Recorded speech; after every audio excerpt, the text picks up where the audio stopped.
and shows the world the truth about Liberia. We educate, elevate, and promote all things Liberia. We conduct interviews, panel discussions, debates, and more. Tune in to Focus on Liberia on Facebook and YouTube and be a part of the stories that make up the news. This is Focus on Liberia, and I am Dennis Jah. And I am Anthony Sie, and welcome to Focus on Liberia. Welcome to yet another edition of our show here at Focus on Liberia, where, of course, we educate, we elevate, and promote all things Liberia. In today's edition, we are in Canada. There is a Liberian community that is thriving, but we also know it's not just thriving. There is this organization called FLAC, that is the Federation of Liberian Association in Canada, FLAC. That institution has an election that is upcoming in relatively short time, and we had two presidential aspirants who are here, and we want to have a conversation with them about FLAC and everything FLAC. In their discussion, we will look at the history of FLAC programs and other activities. And also, we'll look at the candidates' plan for FLAC and FLAC's future. Hey, what we better have other than these presidential aspirants well-seated and ready to roll? Well, should we start with a little brother? Yes, let's do it. We have presidential aspirants, Prince Flowers. Mr. Flowers, welcome to Focus on Liberia. It is good to have you, sir. Thank you. Thank you so much. Thank you, viewers and listeners. Bringing greetings from Edmonton, Alberta. The weather is a little bit cold, peaceful, and calm. And excited today to talk about FLAC and the election and the process. Thank you so much, guys. Right. It's good to have you. And again, folks, he is a presidential candidate. We also have Theophilus achieved Kiadii. Mr. Kiadii is also a presidential candidate for the FLAC presidential post. It's good to have you. Welcome. You just returned from Liberia, I understand. How is our dear country doing, my friend? First of all, thank you, Mr. Seer. I'm honored to be on your platform. Liberia is good, depending what you are doing there and how you carry yourself on.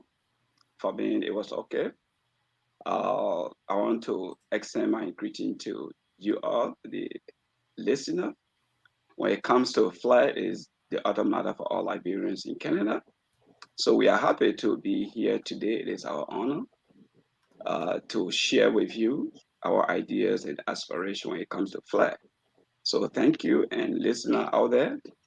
I'm glad that we can interact today. Thank you. All right. Again, that was Mr. Theophilus Achieve Kiadii, presidential candidate for FLAC. That is the Federation of Liberian Association in Canada. They have an election coming up. He has, this ambition to represent that community there.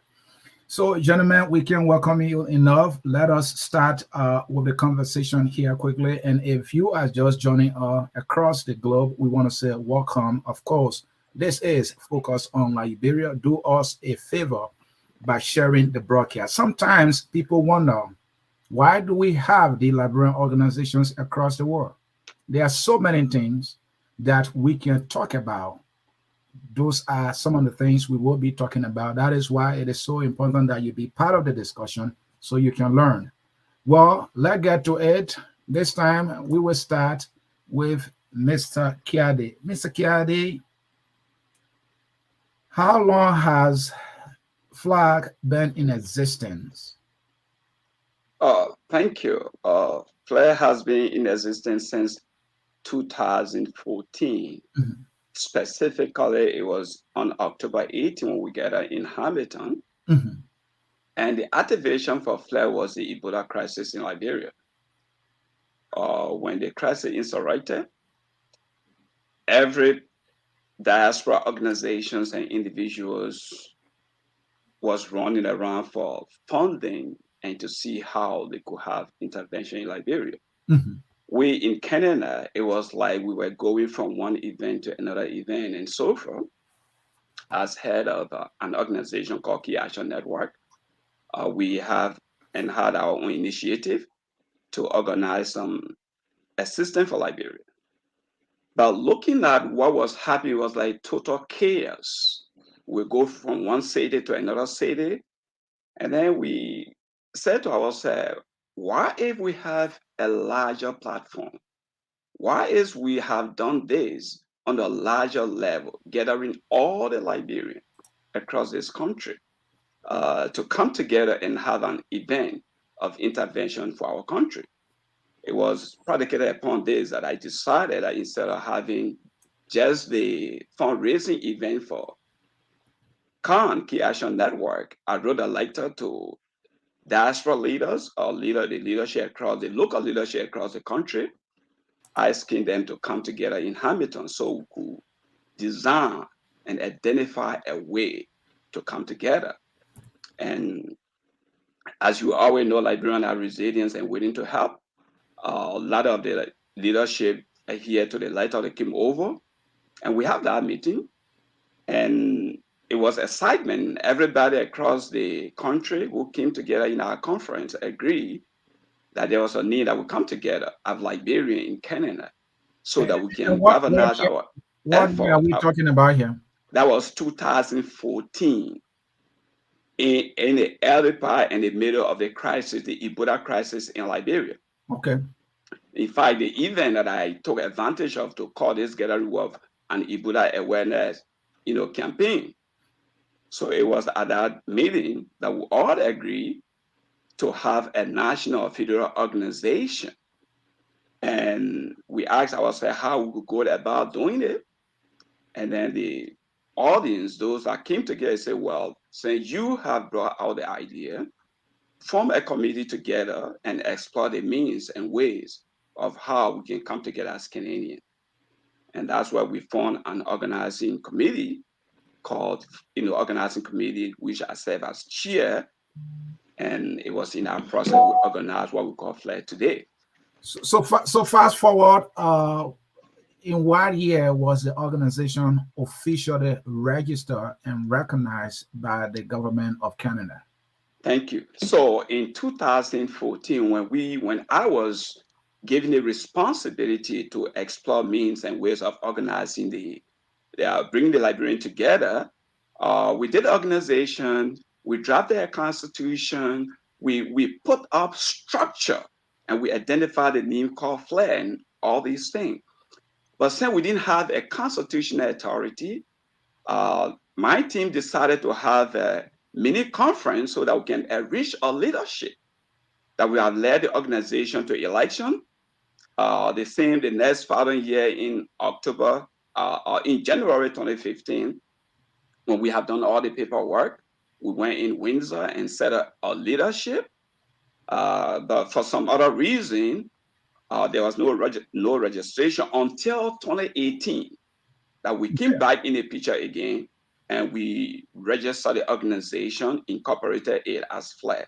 So we will say it was in August 18 that we officially got to be known by the government as registered federal organization. Thank you so very much. And Mr. Flowers, also, what is your knowledge, briefly and concisely as much as you can, the history of FLAC from the time the idea was brought forth to the attention of Liberians in Canada to the point it got recognized by the Canadian government, please? Yeah, when FLAC started, I was basically a community worker, doing some work in the community back and forth, and I've been engaging with my community. I heard about FLAC. I knew FLAC existed. Our community partnered with FLAC because we have officials in our community at that time who were also a member of FLAC. I think one of those guys would probably be the vice president for FLAC at the time. So yeah, we had a couple of engagement with FLAC. We knew the existence of FLAC at the time, but I was from the establishment, I was not holding solely a part of the establishment and how they started and all like that. But at the end, we started linking up with FLAC and seeing the work that FLAC was doing and the fact that bringing Liberians together in the diaspora, more especially in Canada, that's a good idea that I talk I need to be a part of this process. And we have 10 provinces in Canada, and we have Liberians all over those provinces. And the fact that this organization linking towards getting communities together, united on a one goal, I felt the need that this is something that I think I need to be a part of, and that brought me to becoming the vice president of FLAC. And yeah, I'm out today, run as the president. All right. Thank you. Let's bring in Mr. Kiadii here again. What all has FLAC contributed to Liberians in Canada, and if any, Liberia as well, since its founding? Well, that's a good question. And the vice president will also contribute to that, but I will say a few of them, basically because I have not taken leadership in an established plan. I've always been in a transitional process. When we organized the organization and then it came into crisis, things that we wanted to do was not being done. We came by in a picture and we did it in cooperation, and then we have an election. So our focus has always been the organizational and the structural aspect. And so when we came in the picture, we did a registration. We decided, okay, to do any other, we have to go into an election. And then we organized an election that brought in the Honorable Flower and Honorable Nancy, and they did some good work. And some of those work they did, they intervened in the COVID-19, pandemic in Liberia. They're extremely well. We did some supplies in Liberia and other things. On the front here, we had series of meetings to see how the organization could work. They have some initiative. Some were not implemented fully. But I think it has all been an organizational aspect and process bringing the Liberian together. We have a system here that you have every city has a community organization with a leadership with their own objective. So bringing all these leadership together for a federal common objective is kind of a critical situation. So that's have been the major work that we have done when it comes to FLAC, bringing the Liberian together, intervening in Liberia, or having holidays celebrated, getting involved with people, individuals who have issues and all these things. But the leadership could go into that in depth of what some of the actual activities that have been done. One of the things I know for the president, Madam Reeve, did was we have series of problems in Canada. When we had this transition, there was an effort, to erase FLAC. I think she came in, and it required some legal process that she went through that make FLAC to finally remain as FLAC. Mr. Kiadii, you are referencing somebody. You have been a member of this organization.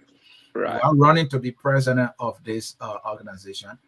Right. Do you not have accurate knowledge of yourself other than to be referencing what somebody did? Are you not sure of that? The reason I'm doing this, when you work with a team that spearhead projects or any activities, you cannot attribute it to yourself as individual. I, as Theophilus Kiadii, when I led a team to mobilize the Liberians across Canada, which I told you previously. But why not attribute it to the institution? You want to attribute it to the leader that you are referencing? I am not attributing it to the leader. I'm attributing it to the team, the leadership team, and the leader as FLAC. Thank you. But sometimes when you don't make reference, you don't give the right accreditation to people when they do things. That's not me, right? So Okay. we are FLAC, but FLAC is always being led by a team of leaders. Thank you. Thank you. And, Yeah, thank you. Mr. Flowers, let me come to you here, and I want you to really explain to Liberians in Canada and across the globe, what is this institution set up to achieve for Liberians in Canada specifically? What are the programs that FLAC has been carrying on for the benefit of Liberians in Canada and their children who are the future of Liberia? Thank you so much, Mr. Sia. That's a very, very good question. Mm-hmm. I listened to Reverend Kiadii, and what I'm sensing is that the acknowledgement that he's giving is to our administration, one of vice president. Okay. So the question is, what have you guys done in the past since FLAC started? Right. You know, the 40-feet container that was shipped to Liberia was through our administration initiative. Mm-hmm. And we had a bigger picture. So we just did not want FLAC to just be only in Canada.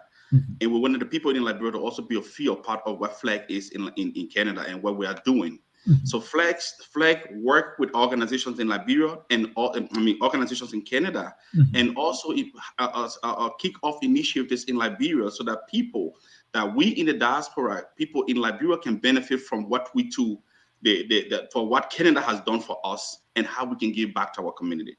Mm-hmm. And this was how the 40-feet container that our administration shipped to Liberia directly to the Ministry of Education was through our administration. So what Mr. Kiadii is linking to the fact that it was through our administration this initiative was conducted. And what all you had? We ship in the container. We had our wheelchairs, we have hospital equipment, wheelchairs, food, and all like that. And on another initiative again, we had people on the ground that this could be the food in the rural areas, Buchanan and other places. Mm-hmm. Through our administration. So if Mr. Kiadii is linking this to the achievement of FLAC, that's why he said generally. Mm-hmm. So the general that he's talking about is referring to our administration. And FLAC been in existence before our administration. So for the fact that so I come back to your question for the fact that what FLAC is doing and what is the initiative of FLAC. Our sole purpose right now, because of what has happened in the past and COVID and all like that, we haven't been connected with our community. So what we want to do right now, our administration will seek to connecting all the 10 provinces. And I can assure my voters, I'm going to visit each of the provinces in Canada and meet with Liberians there, get connected to Liberians, and let them know the true meaning of FLAC and what FLAC stands for.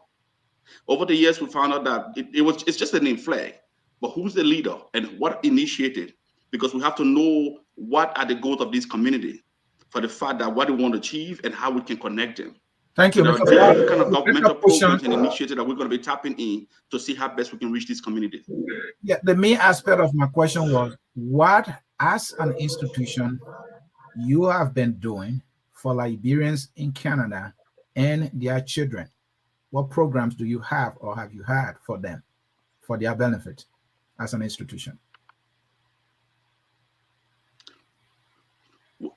Okay, so that's a good question to Reverend Kiadii. But when I can speak of when we took over, when we took over as the leaders of FLAC, I can speak for the fact of our achievements and how we're reaching and connecting to communities. All right. So in the past, since Mr. Kiadii is the founder of FLAC, one of the founder of FLAC, I think Mr. Kiadii can relate to that because, like I said, I heard about FLAC. I knew FLAC. For the time you've been in leadership, part of FLAC. Hold on, Mr. Kiadii is the best person to relate to what they have achieved in the past, and and I can relate to the goals of what FLAC. Yeah, I was just asking, you mentioned during your administration or an administration that you were part of or have been part of, right? You sent to Liberia a container filled with medical, equipment and some other thing, food items and all that. Great. And I'm also asking you, during that time period, did you provide any service? Did you carry on any program that benefited Liberians in Canada and their children? Have you? When we took over, Mr. C, we took over in the heart of COVID.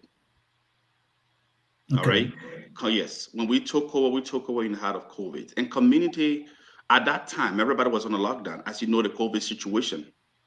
Right? So it was not possible to have done anything for their benefit, correct? No, we reached out to community at that time. We reached out to community, and the need we saw was the fact that we know that our government here in Canada, one way or the other, was supportive to communities in terms of finances and all like that. So our focus on are you sure of that you are providing some services, finances, and all that? No. I don't mean our administration. I mean our federal government. I don't mean the FLAC administration. Yeah, our federal government were providing assistance. So we why you want to talk about federal government when we are talking FLAC here? Hold on. So we know. Okay, we view the two. We view the situations and where best we can put our effort. Okay. And we found out that the people in Liberia needed more support. Okay, that's the point. And then this was the reason why we started to focus on the situation going on in Liberia, because everybody was on lockdown, people weren't working. Even the situation in Liberia was grieved compared to our situation here. And the local communities here in Edmonton too, at that time too, was even supplying food and other food items to people in their homes. So this is the initiative. I would disagree with that. The situation in Canada, in Europe, and America were more grave than what was happening in Liberia. And I'm not sure it's COVID was that serious in Liberia. COVID, people was on lockdown in Liberia, and hospital facilities. When we spoke to the Ministry of Health, and how grieved the situation were, and not just the Ministry of Health, we spoke to nurses and doctors in the hospital. Thank you. And this prompted us to conduct the initiative that we felt the need that we needed to seek after, and that is to give those medical supplies to the Ministry of Health. Thank you so much, Mr. Flowers. Thank you for the answers. And Mr. Kiadii, your opponent here is saying, hey, if anybody who should have done something for Liberians in Canada through the organization, Kiadii has to be one of those to ask that question. So talk to me. Whichever way you were part of the FLAC leadership, whether organizing committee, did you, as an institution, provide any services for Liberians in Canada? Any programs that you had in place for the benefit of Liberians in Canada and their children? Thank you. That's a good question. And in order for that question to be well understood, we will look at the historical perspective of FLAC. As I earlier stated, we have come together in 2014. Yeah, Mr. Kiadii, you explained that. I'm just asking. I'm coming. I'm just laying the foundation. We're working against time here, sir. You explained that. That's so brilliant. The foundation. I'm laying the foundation. Okay. I'm laying the foundation. We've come together in 2014 to organize an organization that is something for the Liberian in Canada and their children. We have a platform, and the organization in 2015 is turned over to another leadership. And there was a huge crisis. We passed that. We don't want to go there. A leadership that totally get all out of the picture. The hand of FLAC from 2015 to 2018, before we came in. When we came in, what we did again, we registered the organization as a federal organization. That's our achievement. That's our platform. When we did that, we registered the organization and we begin to bring the people back together. And then we have the first election. The first democratic and constitutional election of FLAC is what the election that brought in Madam Reeve and Honorable Flowers. So meanwhile, in the middle of those things, we have meetings, we have activities, we have intervention in Liberia, we have intervention in individual crises in Liberia. But the fact that we were having this platform, now what are we going to do beginning from here after FLAC have fully been established? Thank you. And a constitutional election is being held, and we have a leader now to move forward their plan. Yeah, Mr. C, to a point. You asked for our achievement, and I just want to go a little bit of what we've been doing in Liberia. Besides the 40-feet container that we shipped to Liberia with those medical equipment, we also supply food to 5 different orphanages in Liberia during the time of COVID. And if you say that the situation in Liberia wasn't grieved compared to us in Canada, And that's why I will tell you that orphanage home weren't getting food supplies. And these are children that where FLAC saw the need to supply food. So 5 orphanages also benefited from our initiative in Liberia. That was just our starting point so that we can start engaging the communities in Canada. Because at that time when we took over the situation in Liberia, we felt the need that it was grief, and that's where our focus point was. Thank you. The question I wanted to ask Mr. Kiadii, who is the current head of FLAC right now, and who are a part of that leadership team? The current head of FLAC is Madame Nancy Reeve as president, principal as vice president. And then we have an interim board chair because our chairperson passed away. May his soul rest in peace. Was she elected? Yeah, she was the first elected constitutionally president of FLAC. Okay, so talking about her leadership, will you say her stewardship is befitting the duties that you accorded her as president? Oh yes, I think so. Because as I said, and we've been in crisis, serious legal crisis. When she came in, FLAC was not under our control. We were debating who controls FLAC, who don't control FLAC, what is FLAC, what is not FLAC. And she was able to come in and put in a necessary legal process that finally allowed FLAC to be settled as an organization. And I think that is an achievement that I owe to her. And then she initiated most of the ideas that we wanted that we will also step on. First, by establishing a center. So you are satisfied with her stewardship? Well, for the movement, for the time that she served, because of the circumstances, I would say yes, she did extremely. There was a problem, there was an issue, but I would say she did what she could do in that time and at that moment. The leadership did what they could do. Yeah. Before I can come to Mr. Flowers here, during the time Nancy took over, within that time period, we heard about LAG, the Liberian Association of Canada. LAG has been, making some inroads. If you look at what LAG has been able to achieve as an institution and what FLAC has been able to achieve as an institution, which one will you say is a little more progressive, doing better for Liberians in Canada and uniting them more?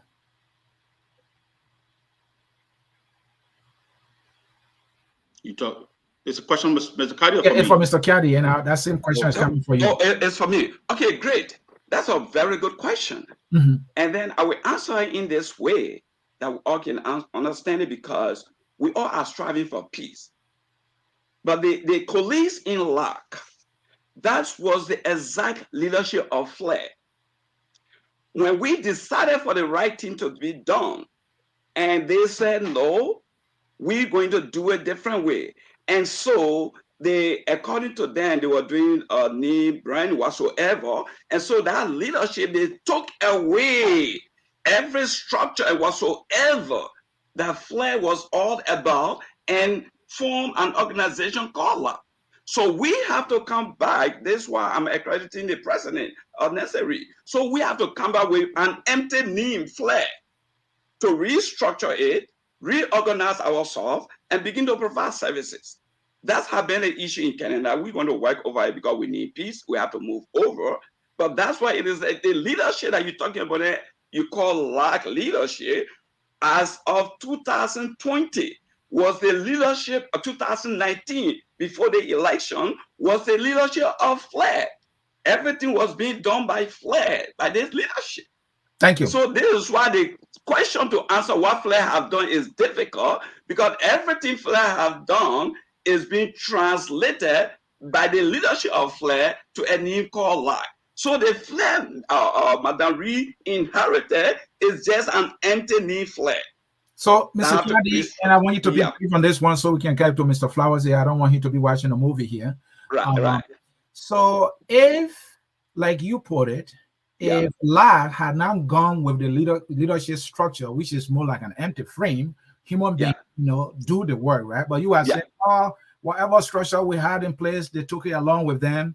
And so it became difficult for us to achieve some things. So let me put it to you this way. If that were not the case, if the structure, were, say, left with you, will you have achieved better than LAG? Oh, definitely. We will not compare ourselves to LAG, but we would have to achieve. We have a plan to establish a Liberian center across the country to provide integration, provide empowerment, have a database for our Liberian, which we're going to do now. Make sure we know our professional, we know our students. So we you identify are talking about what you will do and not what you're doing now, correct? No. Those are things that we have planned on the book. Those are things that were being done by the leadership that transition to LAG. So when we came in, as you already seen it, we have to have a structure, start everything over, form a new leadership, and begin to start the implementation. And that's where the leadership started. We want to pick up from there. We want to carry on the vision that we have envisioned for FLAC and begin to do the practical, the tangible that we need to do for our people in Canada. Thank you. And let me bring Mr. Flowers in. Mr. Flowers, same question. If you look at LAG, if you look at FLAG, and given what you may have heard that LAG has been able to achieve as a Liberian organization, I'm not talking money on it, right? Stronger, having meetings regularly, having conventions regularly, having elections regularly, as required by the Constitution, programs for Liberians in Canada to benefit its members, programs in Liberia and all that. Will you say, had the structure not been taken away from FLAG, FLAG will have achieved similar things or thereabout? First of all, I would like to congratulate Nancy Reed and the work she did with FLAG. I don't think this interview is directly with to be settling around the achievement of LAG and FLAG and what they've done and all like that. Okay. LAG had her own initiative. I must appreciate that. I mean, she stood up for some initiatives in Liberians in the diaspora in Canada as a whole. And I mean, the achievement is clear that we can't beat around the bush. Obviously, FLAG has her own achievement, right? And the fact that our FLAG achievement stands out too as well as the fact that our goal is to bring Liberians together. Okay. Right. So if it's done by LAG, if it's done by FLAG, and somebody asked me will you reach out with a handshake to Leo Johnson? I mean, FLAG is not in a fight with Leo. There's not a competition battle we don't know who control Canada and all like that. The fact stands here that as long as every Liberian achieves, that what matters. As long as if a Liberian community can be able to put food on the table for other Liberians who desperately need it, that's what matters. So I don't want to count LAG achievement, FLAG achievement. What I want to commend is the good that Liberians are doing for the people of Liberia. And in any way they can receive that benefit, in any way they can appreciate what we Liberians have gained a migration to Canada, and in any way they can also benefit from that. That is a success story that we can talk about. I appreciate the way you put it, Mr. Flowers. And I remember listening to Leo Johnson, who is the head of LAG right now, that hey, if it means that we can have about 4 or 5 say Liberian organizations, in as much as they are effective in doing what the community wants, that should be okay. And so for you to say that, I think that is profound. But what I want to ask further here is, you talk about unity. You want togetherness, and that is the whole essence of forming an organization to serve as an umbrella organization for the community. Would it have been better though if all Liberians were under one institution, despite the fact that having many, and if they are effective with work, would you have preferred one organization to signal a more stronger union in that community or in Canada? Absolutely, absolutely, Mr. C. I mean, who would you want an organization or community to be one? Everybody would dream about a community to be one. By the end of the day, we are in a society. I just had this conversation with a permanent member of the community who called me and was saying that they wish that LAC and FLAC be one. And but over the years, societies and environment has evolved, and more especially our community. You know, people have different ideas to or what they think about a group, or what they think about society, or what they think that things are supposed to be, right? It would be brilliant that this organization FLAG, which is the mother organization, being an organization, a bigger approach that will give a bigger approach to all other communities in the 10 provinces of Canada, right? And for the fact that today we have a sub-station organization, you know, run by Leo Johnson, it doesn't still divert the fact and our goals of what FLAG is doing in the society and what we stand for, you know. So is my administration going to be rival with Leo? No.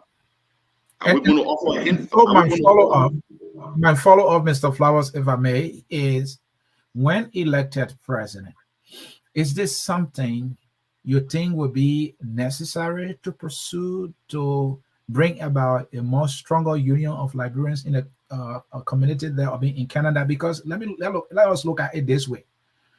It may also appear that, oh, we have two Liberians now, right? Because you are all Liberians, you want to come together to do for yourself and send, you know, helping hand back home. So the way it is now that we have two Liberians, is that the main question here? Is that something you will pursue when elected, hoping that it works? Serving as Can you commit to that? One second before I come to that, serving as vice president gave me a whole insight on what the community is going into and what we have been branching into. It took us energy, it took us resources, it took us time fighting to try to see how best, you know, to try to see how that we FLAG is still above. You understand? And the time it took us processing all of that, having for here there, we should have gathered our energy into more appropriate and things that are going to bring us resources. Okay. And you asked me the question, would I reach my hands out with a handshake to Leo Johnson? I don't have issues with Leo Johnson that runs LAG. And like I said, this is not about LAG. This is about the Liberian community and how best we can reach out. I'm going to extend a handshake to Leo Johnson. If he holds my hand, we can work together. All right. I am not saying that my fight would be about making them FLAG, because with the mother organization, you got to be FLAG. That's not my administration approach. My administration approach is to reach up for a handshake and let's see how best we can jointly organize and conduct projects for our people. Okay. As long as our people benefit in the community, that's what matters. Thank you. You can have FLAG, you can have FLAG logo here, you can have LAG logo here. As long as our goal is to make Liberians achieve, and together we can all work together, I don't have a problem with that. And I'm not going to use my time to fight about the LAG thing and fight with Leo Johnson and all of that. He's playing his part. He's doing extremely well with Liberians in the diaspora, and I appreciate that. And FLAG stand to do the same. So as long as we can bring our people together, unite our community, and let's organize project together, we're still the same. So you are saying, even if it will not be possible to become one union in Liberia, in Canada, you will work together, you will involve them in your programs, and you will look for a kind of partnership that will promote, you know, the activities of Liberians and their well-being in Canada. Is that what I'm hearing from you? That's what matters to me. That's what matters to me. I don't know if Mr. Kiadii has energy to keep fighting with Leo and LAG, but that's not my approach. My administration approach is to extend a handshake. We all Liberians. This is our community. This is where we are. This is where we want to raise our kids. We want them to know that their parents, even though there was some misunderstanding, but their parents were able to come together and work to achieve certain things in the community. And what we're looking for is the legacy. It's a legacy of what we can leave behind. If unity is what we can bring on the table and leave for our kids to know that it was the process of my dad connecting all these Liberians association in Canada. I was talking to someone from New Brunswick the other day, and I was talking to someone from Saskatoon who said the community don't even know what's going on. And I spoke to a Liberian from Newfoundland. That's almost 8 hours flight from here. And my goal is to reach these people and connect with them to see how best when we have a town hall meeting of Liberian Association in Canada, or Federation Liberian Association in Canada, when we have this meeting, we come under the umbrella of one people, one Liberian. And what can we do for our community, and how can we contribute to Liberians in Liberia as well to benefit from us immigrating to Canada? This is my goal. Thank you, folks. If you are just joining up, my name is Anson Nsia, hosting. Of course, this is Focus on Liberia. We are in conversation with the Federation of Liberian Association in Canada's presidential candidates. They have an election coming up, and in this election, we have Mr. Prince Flowers, who is running, as well as Mr. Theophilus, Chief Kiadii, who is also running to be president of that association. Mr. Kiadii, as a federation, you are the umbrella of smaller groups of Liberians in the different provinces in Canada. To that, I ask this question: who are your members? As a federation, who are your members, and your membership, are they involved? Are they active? Do you have structures that are working and in contact with you? Thank you. Before answering that, I just want to throw a little bit on when Mr. Flower said he doesn't know if I have energy to fight Leo Johnson or LAG. In the first place, I would like to do a historical perspective, because you always look at trend. Leo and myself have had a very good relationship. Our differences is easy to be solved. In the first place, when I wrote the first letter to have sent out for Liberians to come together, the first person I talked to was Leo Johnson. He said, look, Reverend, when you're writing the letter, don't write the letter in the name of Key Action Network, because of your state already in your name. We have done a lot of work together. When we had the Ebola issue, it was Leo Johnson that single-handedly handled the affair of Key Action Network to organize that. So our difference is just policy issue that can easily be solved. So definitely, I'm not fighting him. I'm not fighting LAG. We have just tried to make sure that FLAC remain FLAC. And in our leadership, definitely not by theory or just by the phone call, but we'll take practical actions that will make sure that the two organizations come together. Practical initiative, equity, fair play, accepting our errors, our wrongdoings, our mistakes, and we'll come together. So I'm not fighting with Leo Johnson, and I have no energy to fight anybody. He is a very close and partnered with me. We worked together several times before these policy differences came about FLAA and LAG. So with Johnny, we're working with LAG. It's a thing that everybody wants to do, and it's something that will also be on our agenda. Talking about membership of FLAG, we have considered every Liberians. As long as you're Liberian in Canada, we consider you to be part of FLAG. We are not going to provide services based on particular membership. Once you are Liberian, you are part of FLAG, and you must, because this is what brings peace. If we decide to talk about membership, FLAG membership, what about those people who have not met up with our criteria? How will they make peace with the people that meet up with the criteria? So we are engaged with our leadership. We have conversation with them. They're going to be, they are taking part in the election. We're going to do this why our major 90-day deliverable. If we want to have a core, a center point, we have decided we're going to have a Liberian center. That every Liberian, irrespective of religious or political or ethnic, whatsoever background, as long as you're Liberian, we can come together to identify our problem and solve those problems together.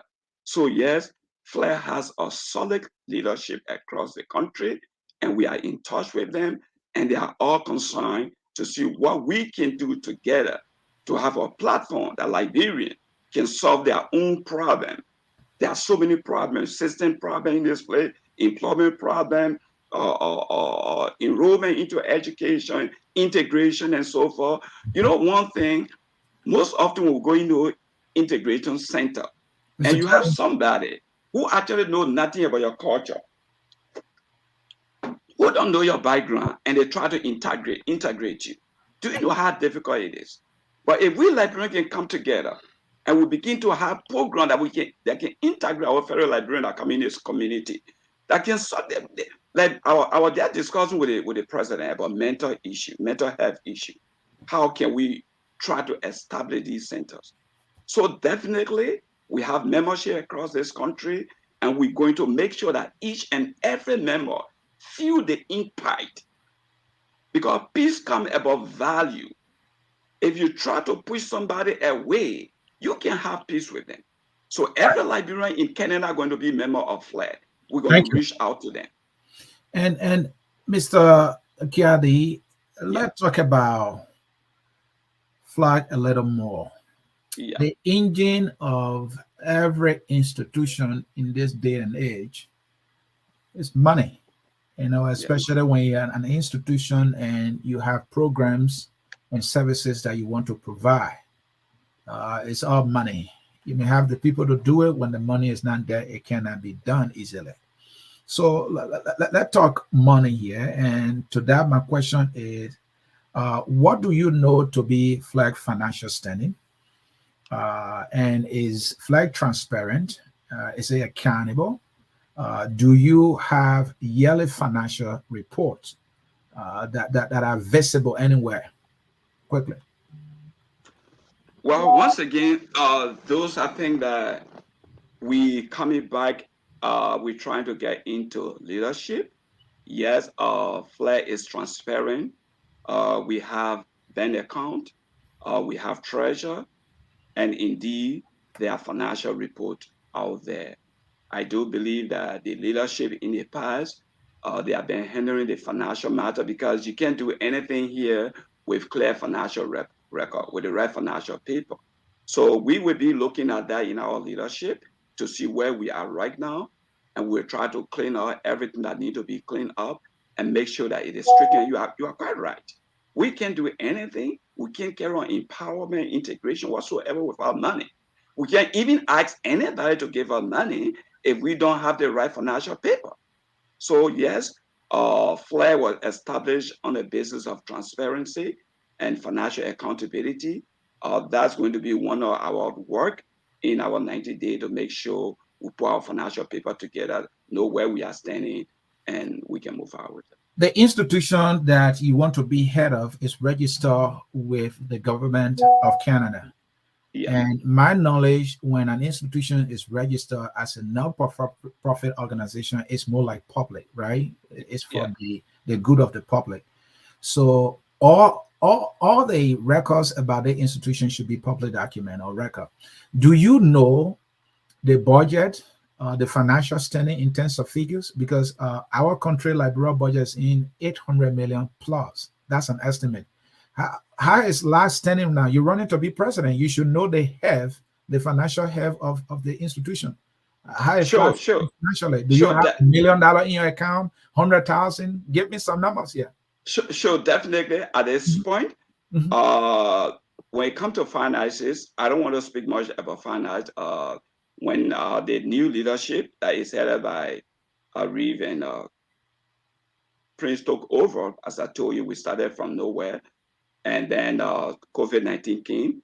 Definitely not only FLAC, but Kiadii, you always going back to history. We dealt with that. You said that over and over. The question I'm asking you is, how much money do you have in your bank account? You want to be president of the organization? You have to in the account. So when you talk about finance, you're talking about history. Even if I will call you figure, for history, I'm asking you what is in your account right now. I'm coming. Say, if I call figure to you today, that figure was not in today. It was in yesterday. That's history. So I'm telling you history. So I'm telling you what I have in from the last year to this year. So it's historical. So when you say I should give you financial figure and I shouldn't tell you what happened last year, then how would I give you financial issue or financial standing? The estimated budget for our country, Liberia, is in 800 million plus. What is the estimated account balance right now of FLAC that you want to head as president? Do you know or do you not know? Oh, I don't know. I have not asked a financial. We have a financial committee. I will get over to them. I have not getting over to them, so I can't speak on that. Thank you. But you said that a financial report. Why would the financial report not tell you? The number I gave you about Liberia budget is just a document. I read it. That's how I know. When I said the financial report, when we in 2018 we have financial report. 2019 we have financial report. Those reports are there. This year, financial report in the middle of the year. The organization is still ongoing. Speaking on the financial matter without talking to the financial committee will not be fair something for me to do. So all right, thank you. And finally, you are running to be president of FLAG. Yeah. Are you in good financial standing with the institution? Were you in good financial standing prior to the decision to run? Oh, yeah. And yes, can you show that records to focus on Liberia that you have been in good standing from day one? Sure, I can. All right. Thank you so very much. Let's bring in Mr. Flowers here. The discussion is getting juicy. We're talking money. I don't want history. Give me figures. Flowers, how are you standing financially? Do you have a penny in your account? And the other question is, are you standing firmly and faithfully in terms of money? Have you paid your dues? Were you a due pay member or you are now because you're running to be president? I've been a due paying member since I joined FLAC, and I've been paying my dues on time. And I mean, the fact that initiatives and projects were undertaken to our administration, that sense that there are a lot to be achieved. So the due payment is not an issue when it comes to me and what I look forward to making FLAC become in our community. Mm-hmm. And you say you have money in your account? Best known to myself, buddy. But the figure, that's not something I can disclose on air. I don't want to get robbed. I don't want to get robbed tonight. Is that a secret? Is that a big money? Is that $1 million? It's not in your house. You're not keeping it in your house. It's at the bank. Oh yeah. I don't want to also be targeted by scammers. So if it's not even in my house or somewhere, I mean, yeah, I think I'm financially stable. All right. We will take that. We will take a short break. When we come back, folks, we will be looking into the plans of these two presidential candidates. What do they have as their plan for the institution they want to head? We will be right back after the very brief break.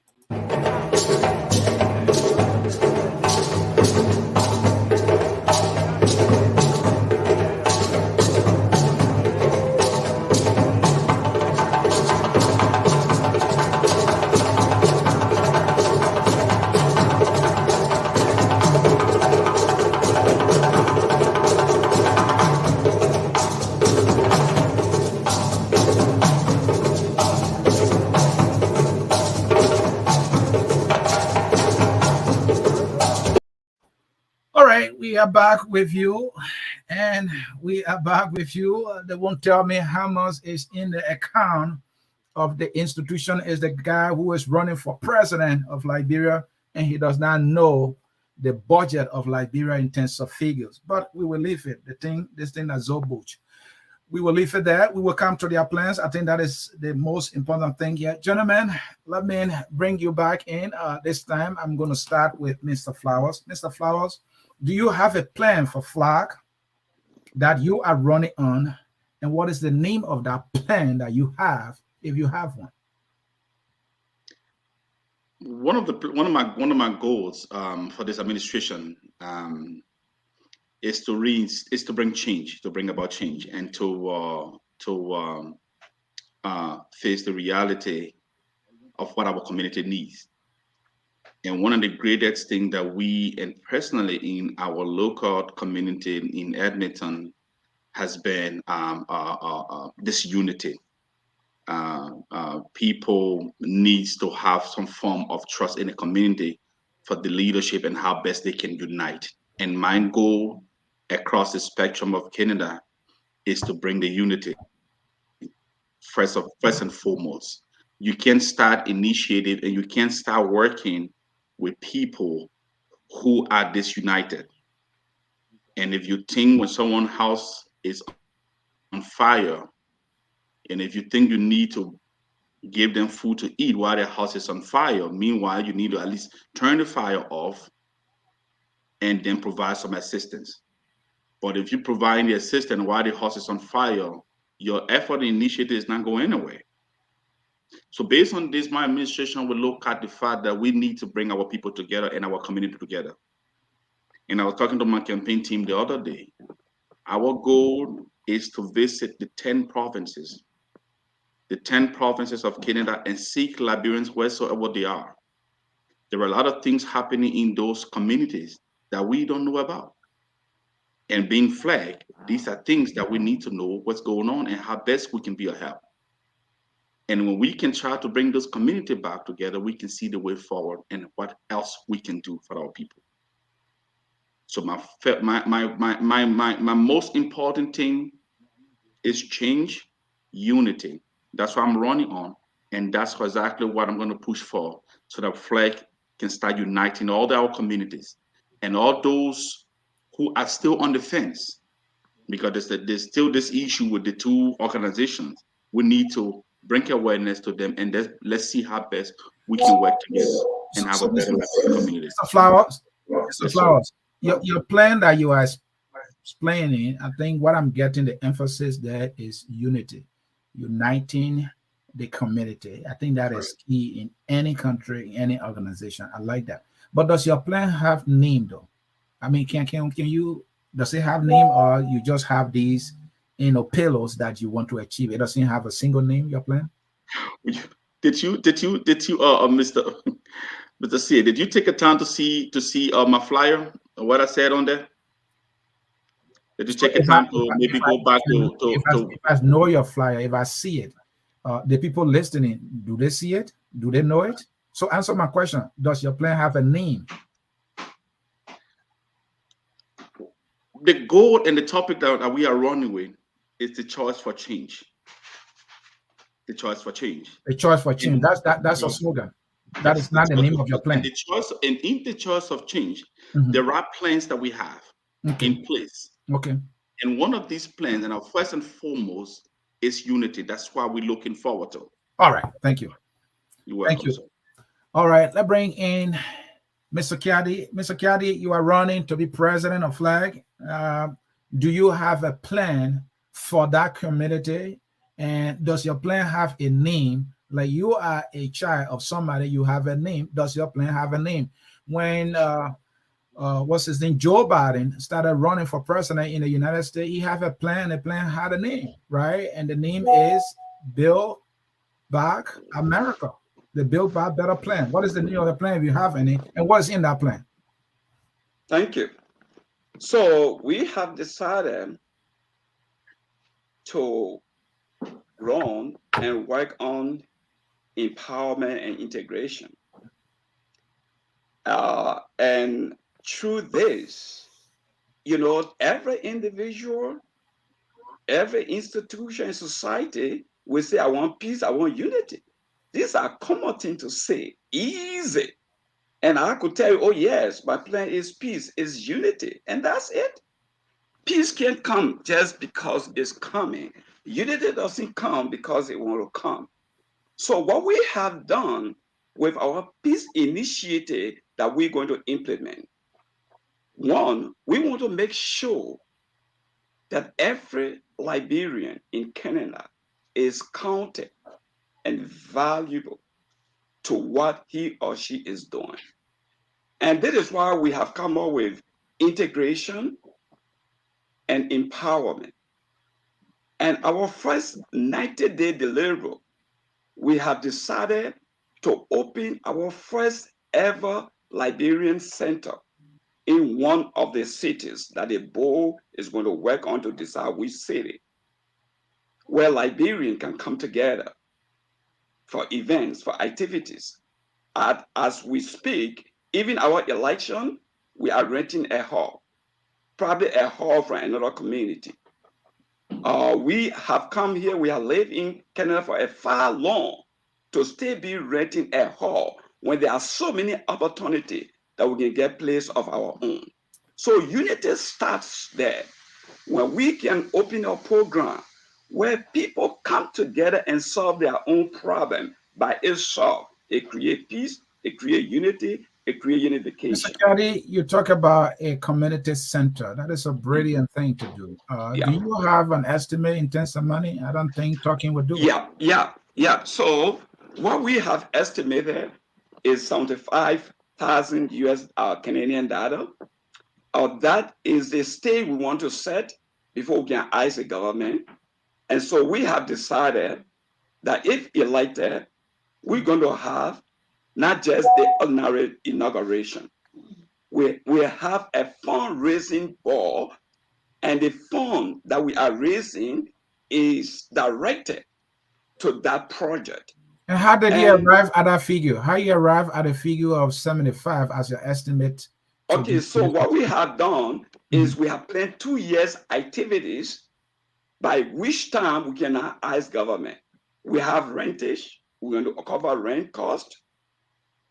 We're going to cover maintenance, that is equipment, computers, and everything that is there. And we're going to at least also create an employment. We're going to have 2 persons who will supervise, who need to be paid because they have family to do and to take care of. And how do you sustain it? Yeah. So we're not talking about peace. We are talking about sustainable peace, peace that lasts. Yeah, so explain how you're going to sustain the peace and the project. Sustainable peace comes about by integrating people. Integration means making people comfortable, well settled to where they are, and you empower them. Every peace begins with yourself. If you have sufficient. So what are the things to do that will empower the people? Okay, for example, let's talk about our single mothers. They go through a lot. Most of them do not even have the opportunity to get funding. They may not have a work that can pay for their care. You talk to them and they told you that, or you just assume? Well, of course, I run a community organization, Key Action Network. I have so many research, so many surveys. In COVID-19, we've been catering to single mothers and seniors. So definitely it's something that is just not knowing from anybody. So definitely we want to engage people by, if we say we are taking a tour, which we will do, but we are just not doing it because we want peace. When we say we're going to Hamilton, we have a project, we have initiated it, we are going there to launch it. That's peace process. That's reconciliation, bringing people together. It's just not about I want peace. So we want practical, sustainable peace, and we're going to pursue it through our empowerment integration process. Thank you. Mr. Flowers, it's obvious you and Mr. Kiadii plan seems to be, about the same. The emphasis here is on peace, integration rather. Implementation is different, please. And bringing the people together. And I understand that. So I want to ask you about the how, Mr. Flowers. How do you go about bringing these people together besides the visitation you're talking about? What are the structures you're going to put into place? And how are you going to sustain the effort of bringing the people together and maintaining the peace? Now, it's not just, first of all, like I said, we need to start uniting our community. When we unite our community and we get connected with leaderships in those various communities, we have a plan and a goal. And one of our sustainable plan is to get these leaders together, and that's what the visitation is about. It's not just to go and say hello, how you doing? It's to go and ask for what FLAC can do, what they want the community to achieve. Our plan is to holistically bring these leaders together on a one room to see how best we can discuss together on what each and every community need going further. So every community has different needs. And I heard in the situation where one time our community needed an intervention from a group in the community who claimed to be the big umbrella group acting as FLAC. And the leaders said that we cannot intervene in local community affairs. So my concern so what would be your specific interventions or programs that will because the whole peace and integration thing cannot be strengthening those leadership. And how do you strengthening the various leadership in the community? And how do you do that? And that's what the visitation is about, and that's why we're going to have a general meeting, which going to be like an annual meeting for all leaders. Meeting, is that it? And then sourcing out the situation and how FLAC can impact the community. All right. Let's talk about impacting the community. Let's talk about impacting the community. Okay. What needs will you be meeting? Because the only way you impact somebody is by meeting needs. It might be a physical need. It might be, a need in terms of programs, schooling, daycare. Can you talk about something like that? What are those specific needs that you'll be meeting, to integrate it? And this is this is why as I said earlier, every community has different needs. Every community has different needs. Right now in our community, besides other social needs, right now in our present community in Edmonton, we have leadership crisis.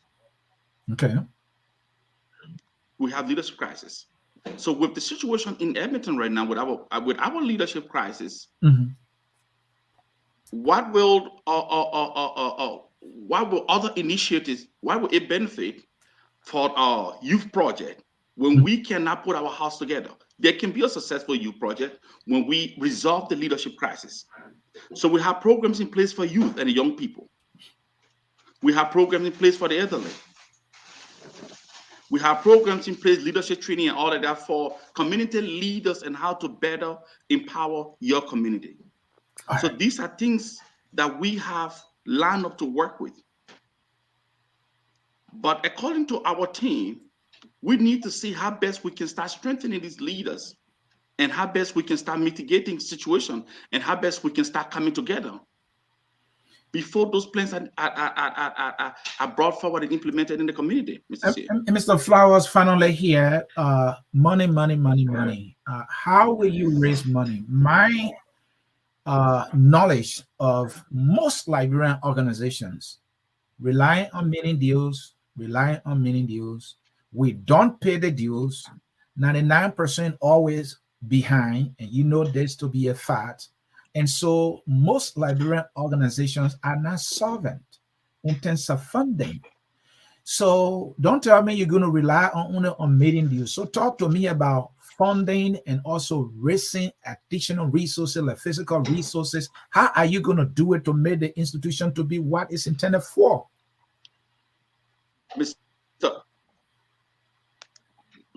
Mr. Sear. Yes. We live in a country of vast resources for humanity and humanitarian work. FLAG was about to tap into almost $150,000 project when we had our internal issues. I know those stakeholders and those resources are sitting there. And tapping into those resources is not my issue. That's something that we can get done when we want it to get done. Have you done that before? In the shortest, come again? Have you done that before? Do you know the how? We have team in place to work on those resources for this community to benefit from our communities to benefit from those resources. There are teams out there. And when it comes to humanitarian purposes, funds are out there. So you intend to raise thousands, if possible, millions from outside? The federal government of Canada has fund for humanitarian purposes and community welfare. We know that. And our team is willing to tap into that. My primary concern is that any other sources besides the government of Canada? Any other sources besides the government of Canada?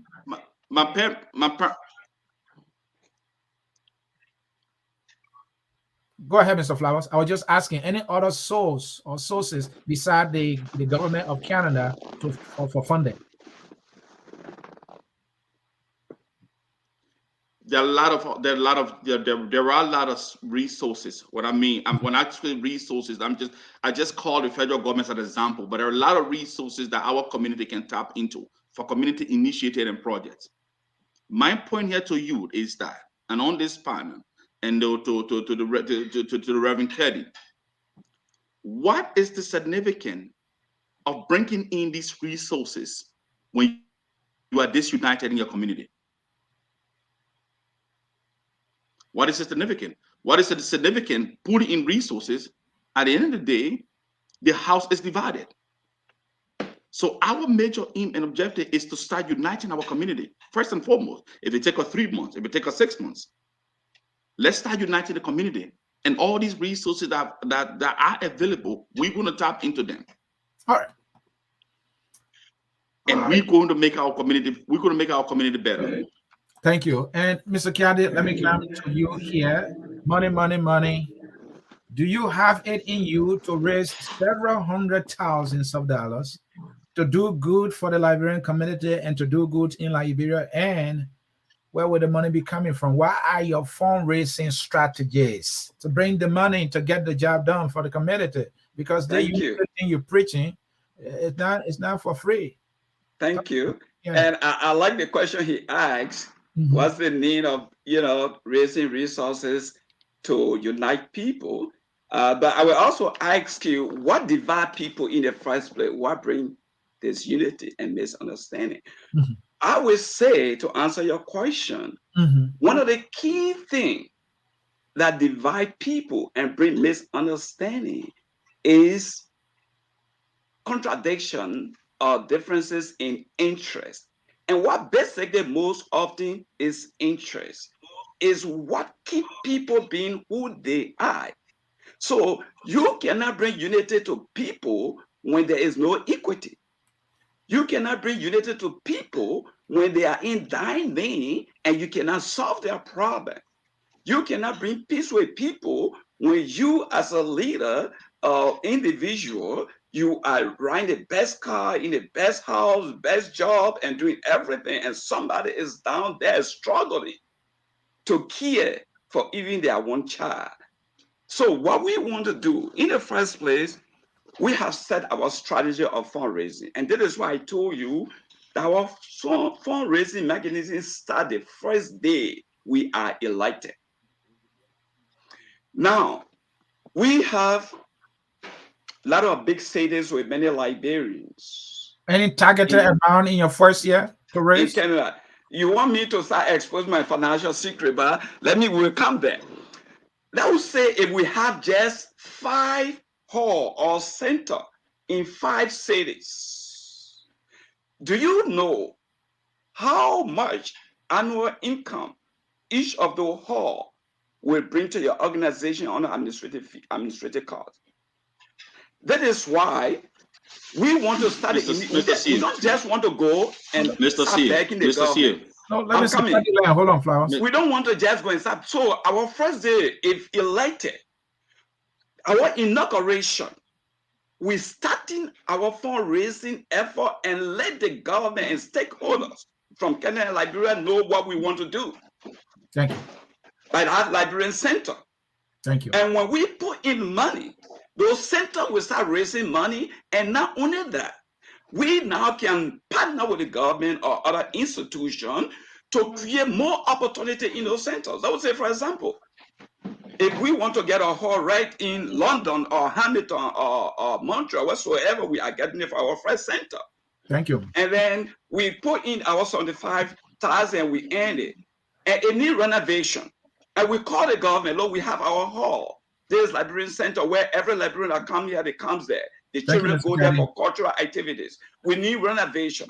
We need extension. Mr. Kiadii. Mr. Kiadii. You didn't want to give a strategy. Now you put Mr. Kiadii. Mr. Kiadii. Okay. Let me rest there. But I'm just telling you that we have vast strategy in raising money.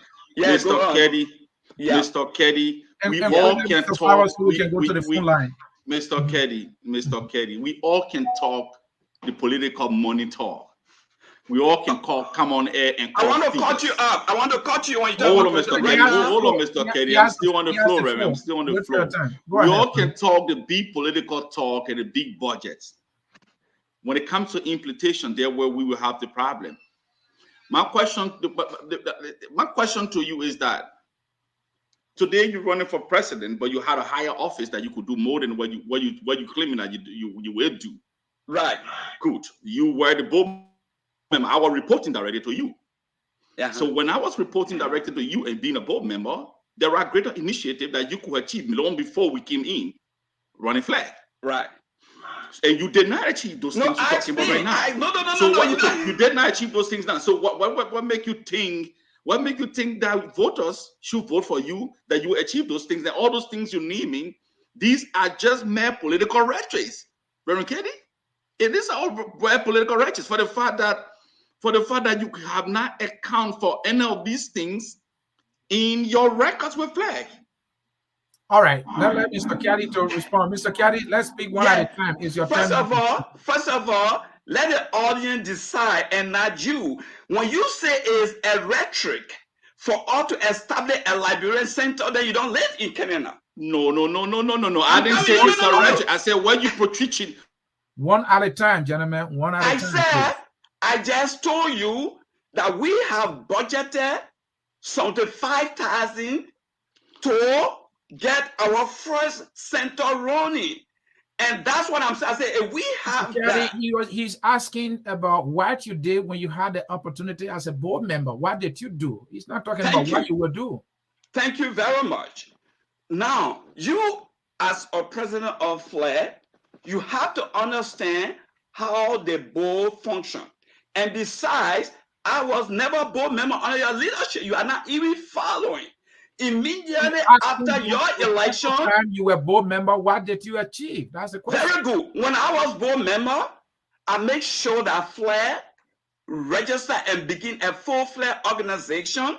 Under my leadership, you talk about the distribution and the intervention in the COVID-19 issue about the stuff you sent there, and I resolved right when we put in for the chairs. And call your president. Probably you are not communicating with her. We discuss here, Mr. Kiadii. Hold on. One at a time, please. Go ahead. Hold on. What I did, we agreed and initiated which was good, a mental health awareness center both in Canada and in Liberia.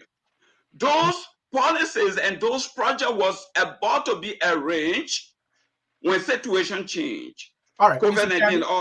Mr. Kiadii, I think that will do it for the answer. Let economize the time. Yeah, there are people on the phone line waiting. Okay. So it's not rhetoric, Flower. Mr. Kiadii, what question do you have for your opponent here? What question do you have for him? Thank you. So just one single question. Can you give me what you did or your contribution as vice president for the past 2 years of FLAC? Thank you. Mr. Flowers. Mr. Kiadii, if you ask me that question, then I wonder where you were when we were functioning as administration of this organization. When you asked me that question, because you're supposed to know fully well that the container that was sent to Liberia were FLAC's members' personal initiative. I said you as a vice president. That's what I'm telling you. Kiadii, one at a time, please. Yes, the container that was sent to Liberia were FLAC members' personal contribution to that container that was sent to Liberia. And if you want me to go back to the records, I'll go back to the record to check if you, Mr. Kiadii, made any financial contribution to that container that was sent to Liberia. Yeah. So if you member of FLAC and you both member of FLAC, you asking me what's my personal contribution, Mr. Kiadii? And I will tell you that then I think you were part of FLAG, but you were far away from FLAG. Because it was the contingent that went to Liberia. You just asked as a board member what I did, and I gave my contribution. The food distribution that was sent to the 5 orphanage homes in Liberia were personal contribution from FLAG members like us. We were working on this initiative. We were working on this grant of over $100 and something thousand when the whole issue broke out. So when we continue leaving to Liberia, and distribution of rice and food items to orphanage home was contribution from members like us. So asking me that question, Mr. Kiadii, you have said answer my question. I said rephrase your question, Mr. Kiadii, and maybe I will answer you the other way. And answer that question. What did you do as vice president? It's not just about finance in any capacity or category as a vice president. Being a vice president, you have an office. What did your office do as vice president? What did your office do? I just told you, Mr. Kiadii. The container that was sent to Liberia. The container that was sent to Liberia, and the initiative that was sent to Liberia was through our office. So, and my question to you, I know that I know very well that Mr. C is going to ask if I got a question for you. I do have a question for you, Mr. Go ahead and ask your question. That's what I was coming to. Thank you so much. With all Mr. Kiadii's years with FLAG, and what he did, what you did not achieve, Mr. Kiadii. Do you think it's gonna make any difference? Yeah, I can tell you what I've achieved. The records are there. I can tell you. No, Mr. Kiadii. Mr. Kiadii, I'm not talking. Hold on. My question. I'm still asking my question, Mr. Kiadii. I'm not talking about registering organization. Nobody can register the organization. But you said my leadership. I run 2 businesses. I register my own businesses, so anybody can register the organization. Not a big deal. After you register FLAG, what did you achieve? And when you were board member, I will tell you.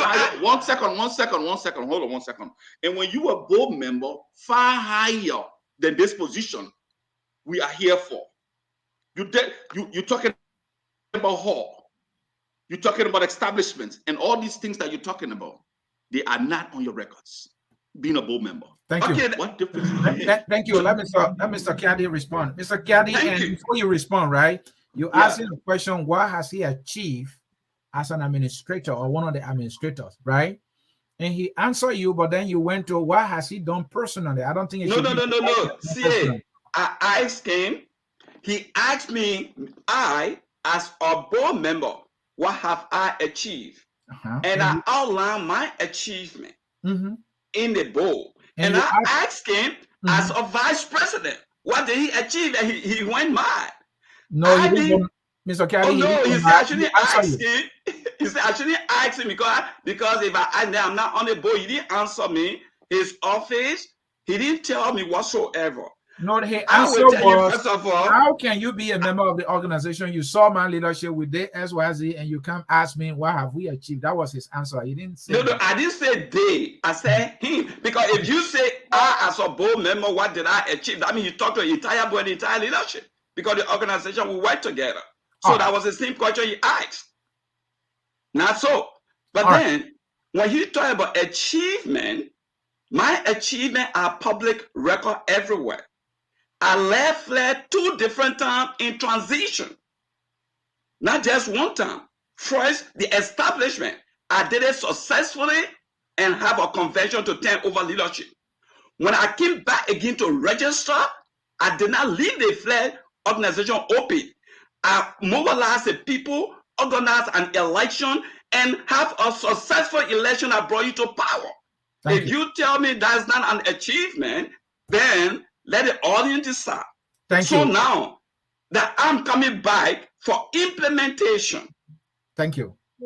And gentlemen, I think the discussions have gotten spirited and we are in a good place. We'll take a short break. When we come back, we'll be going back to the phone lines. There are some Liberians who have been listening and they want to call in and participate. A short break, will be right back. And those who are on the phone line, We are coming right back to you there. We are coming to you there for your participation. Stay tuned. We'll be right back. At Focus on Liberia, we discuss everything Liberia, from education to politics, arts and culture, entertainment, agriculture, history, religion, family, and technology.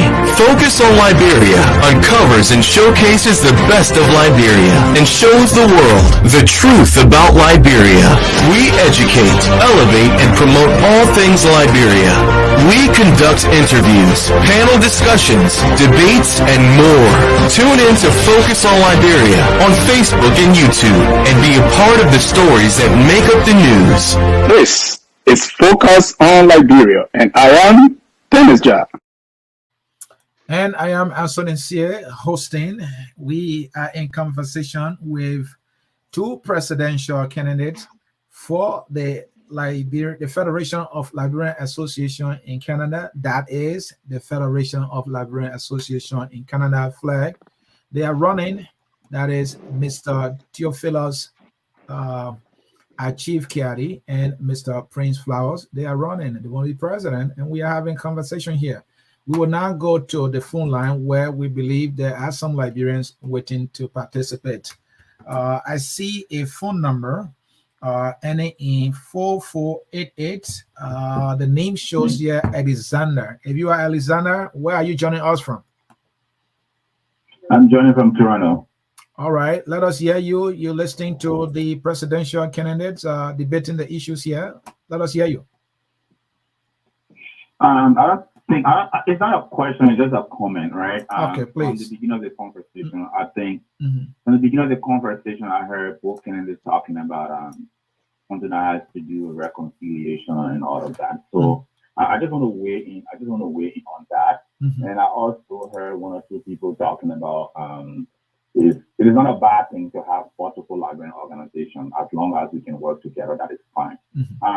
I would argue that that is a problem, and it's a problem because of the way in which the two organizations came into being. Right?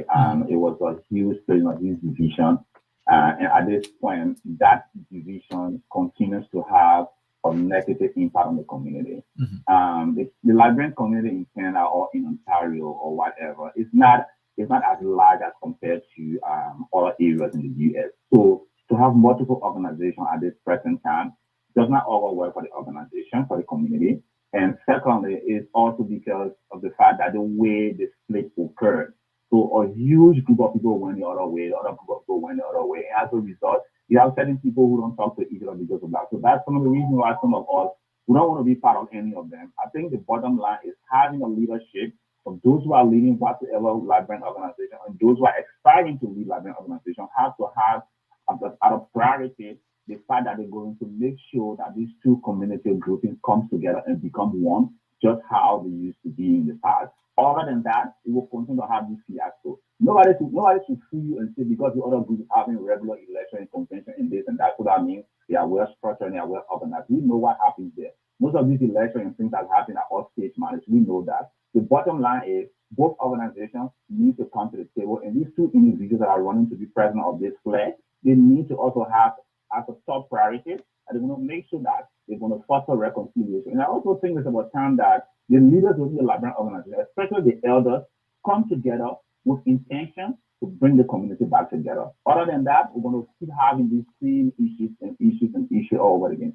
That's the comment I just want to make, and I thank you for giving me that opportunity.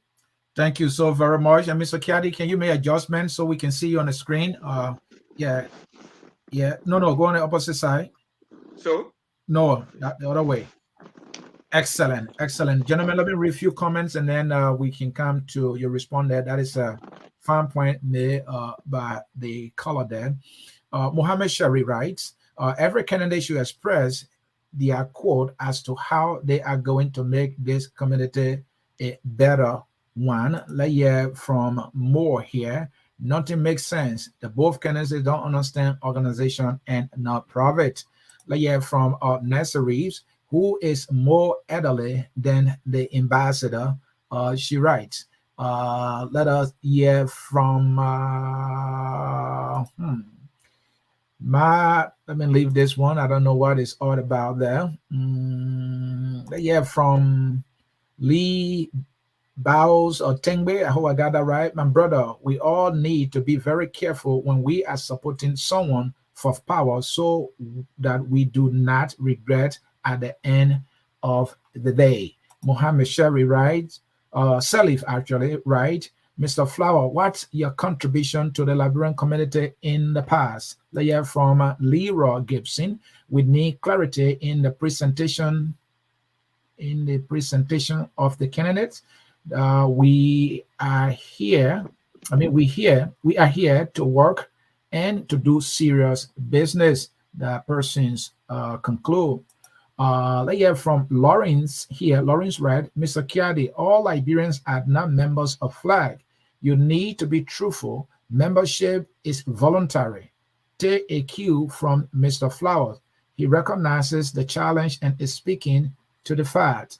Let's hear from Zanambia Tia or Taylor, Mr. Flower, your reconciliation plan is good, but I don't think you necessarily have to be a president in order to foster reconciliation.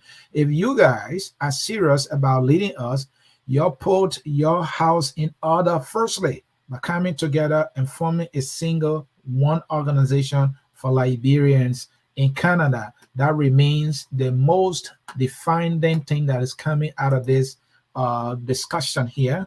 More here again. Addition is taking over our youth in Canada. Really? What is your plan for the youth in order to target substance use? What program you have in mind that will help to take our youth off the streets in Canada? I didn't know this is serious there. Let's hear from Francis Beer. Here are my recommendation to both groups. Both groups be restructured. All community members across Canada have a representation to set up a new bylaws or review the bylaws from both groups. Keep one name or change the both. Set an interim leadership to run the organization for 2 years while we discuss peace. That's my recommendation. Let me read more comments here. Nancy Reeves writes, FLAC has money in its account. Nancy, can you tell how much money? Or it is a secret? Is it a Zilbush now? Some people might say, what's the Anthony guy? Why you want to know how much in the people's account? It's a popular organization. Maybe some of you don't know that. Francis Bior, no, he did not fail, but I think both groups still have their personal greed. I wish to see unity that works for all. Let's hear from Ms. Taylor here again. We can have two organizations in one country with different leadership. It's not a competition. The two organizations will be fighting to claim legitimacy, and the rivalry between both will not help us in any way. Let's be serious here in discussing a one Liberian organization in Canada. All of us can't be leaders at the same time. But yeah, from Francis here again. I think both FLAC and LAG need to come back to the drawing board and work in the path and the former Liberian ambassador to America recommendation he shared with both groups. So because of time, we can read all the comments. Gentlemen, let me come to you and we'll start with you, Mr. Flowers. What we got from all of the comments for the most part is come together. Liberians are begging you. You are preaching unity. That is the code of your platform. So the unity you're preaching, the people say, go to it. Don't treat it on the surface. What have you to say? I mean, and I think generally the comments just confirm my purpose of jumping in this election. Okay. And the community need unity. And if I can be the unifying force to bring back these people in the community, bring back our community together, let it be. You know, and I'm glad that most of the majority of the comment gearing towards the same goal and what I've been preaching in time. We want unity, togetherness, and all like that. And for the fact that I'm going to be the president of FLAC to execute this unity and to bring our community back together, to set the legacy and the record straight. So help me God. Thank you. Mr. Kiadii? Yeah, thank you. I think all the comments are all toward the right direction, peace and reconciliation. And that's what everybody wants. The only question is that they want, how can we as leaders bring the necessary and the needed peace to them? And that is why it's included the comment this caller made about FLAC membership. I did not say every Liberians are member of FLAC. I said FLAC will treat every Liberian in Canada as member, meaning that our services that we will provide will not be targeted to specific Liberian individual. Any Liberian that is in need, for example, somebody talked about the youth industry, which is true. And this is we are talking about a mental health center and social counseling. We will not say, okay, are you FLAC member? You produce FLAC membership before we serve you. As long as you're Liberian, we will serve you. And so I was not being untruthful to say, well, FLAC, everybody is member of FLAC. I'm saying that we will treat every Liberian as a, as our target benefactor. So on the line of peace, it's true, we have to come together. And that is on our agenda. And I said it earlier, that those are leading LAG. We have all been friends and worked together before. We have policy differences. We will see means as we work towards what we are doing, how we can find common ground to come together, because that's what the people need. And because that's what the people need and the people we want to serve, we have to come together as leaders to have a unified force in Canada. And it's true, because of this unity, if somebody wants, you're having event, somebody will not go there because they support me, or they will not go there because they support this person. But when we are working together as leaders, all these people will come together, they will support and will move forward.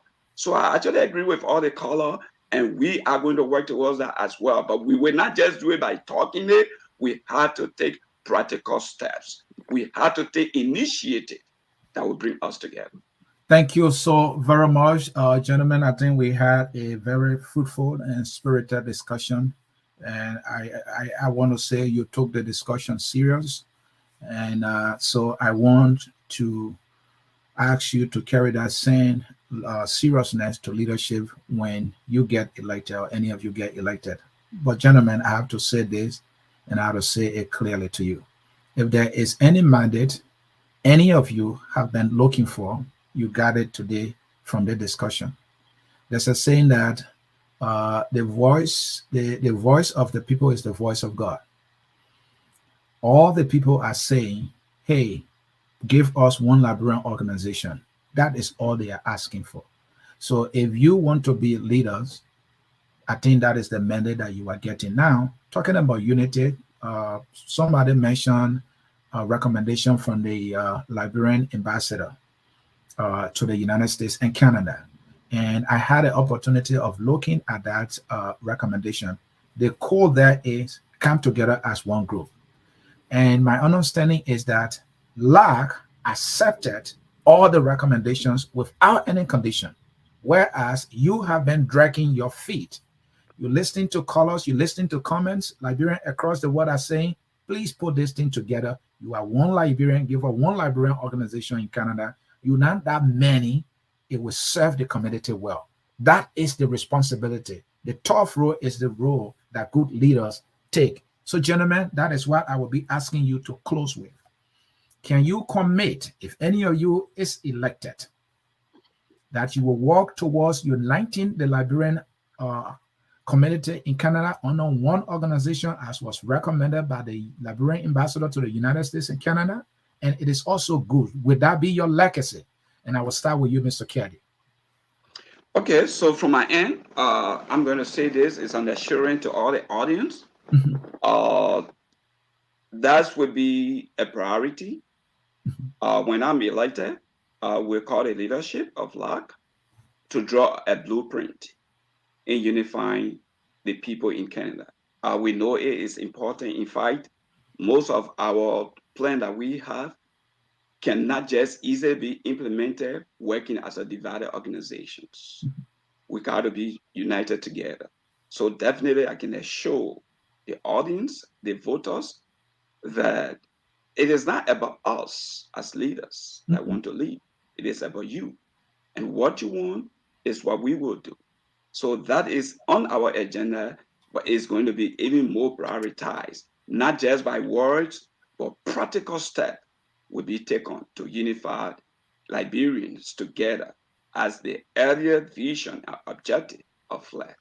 Thank you, and it was nice talking to you, and I look forward to a wonderful time again to be with you. And if you liked it, we will come back here and let you know that this is what we are doing toward unifying our community and our two organizations together. Thank you. Thank you. You spoke well, Mr. Kiadii. That's a strong statement. That, and will you work to make that your legacy? Yes or no? Yeah, I will. Thank you. Mr. Flowers, same question. And will you make that your legacy when elected by your people? Oh yeah, obviously. I've been singing this song, and it's just the fact that we all here today listening to the drum beat of what I've been singing. So unity, togetherness, and how we can foster our community. For the fact that I told somebody, I said, you know why? Elected me as president, and the first thing I'm going to do is to reach out a handshake to Leo Johnson, the leader of LAG. And this is just for our community's sake, and this is the purpose of our community understanding that we all Liberians and we're not afraid. We're not going to fight one another. And if we can, if there's a need for us to come together, like if that's what the Liberian people want, so be it. And there's nothing going to stand in the way of that. If the need for us to come together, all right. And this is the song that we would sing, and that this is the song that's going to live on, that we managed to bring our organization back together, if that's the need. And for the fact that you said Leo and his team agreed and LAG and FLAC was dragging her feet, I don't know when we were dragging our feet, because that was a proposal that we're supposed to work towards together in unison. We're supposed to work towards that goal of us coming back together when the ambassador proposed that. However, we still have time. And the fact that LAG exists and FLAC exists, that we can dodge the fact. And if we can start from somewhere, even if we can be at one, we can conduct projects together, we can initiate it, we can initiate programs in our community and see how best we can work towards this unity. If the two organizations can work towards that, I think it's still the same. So upon my leadership, I'm going to reach out with a handshake to Leo Johnson. And on doing my inauguration, he's going to be invited as one of the special guests. This is just to show our community that we are together and we stand for unity and peace. If this is how we can achieve our goals, so be it. Thank you so much. Vote right, vote for Prince Flowers, and we will come together as one. Thank you. Thank you. Mr. Prince Flower is a presidential candidate for the Federation of Liberian Association in Canada, and he is speaking the message of peace and uniting the community under one organization. He will work to make that his legacy. Gentlemen, thank you. And thank you so very much for coming. Focus on Liberia is the only Liberian media institution, not headquarters in Canada, but has visited Canada few times to cover events ongoing there or that were organized by the Liberian community there. And we will be more than glad to come to an event that will mark the unity of the two organizations in there. We will be glad to be there. And we will bring you here to talk about that achievement. And I think it will be more than anything, we encourage you to see that and look at the bigger picture, for it will make the community stronger and better. Gentlemen, thank you. And thank you. And I think you spoke well. On that note, the song says we are all Liberians, and that song is taking us home. Until we see you again, we are saying bye-bye for now. At Focus on Liberia, we discuss we are Liberians.